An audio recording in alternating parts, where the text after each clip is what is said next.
Hi Ma! Kamusta na kayo dyan?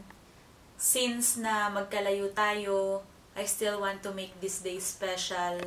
I had the idea to make this video to greet you Happy Mother's Day. First, I want to thank the Lord for your life. Thank you for being a good mother. Thank you for always understanding me, for always listening and helping me with everything. Thank you kasi kahit sa lahat-lahat ng sakit ng ulo na dinala ko sa'yo, sa pamilya natin, hindi mo ko iniwan, nandyan ka para suportahan ako. And minsan nalulungkot ako kasi kung kailan pa ako napunta dito sa Belgium, kung kailan tayo naging magkalayo, saka pa tayo naging close, saka ako nasabi sa'yo lahat ng gusto kong sabihin, ng mga problema ko. And ngayon ko na-realize kung gaano kahalaga yung pagkakaroon ng isang ina sa tabi mo. And alam ko na may plano si Lord para sa pamilya natin.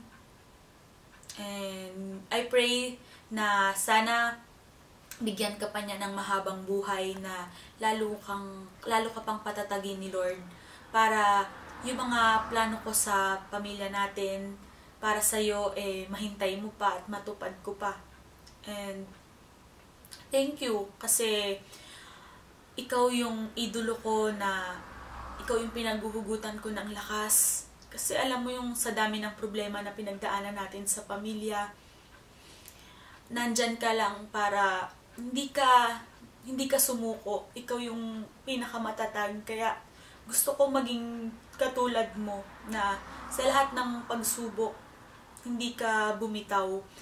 Ikaw yung naging ama at ina namin sa mahabang panahon. So, nagpapasalamat ako sa lahat-lahat ng binigay mo para sa pamilya natin, sa lahat ng pagtitiis mo. And, yun lang. And I want to thank you for everything. Gusto kong sabihin sa'yo na mahal kita. I love you and miss na miss ko na kayong lahat. Bye-bye! Happy Mother's Day!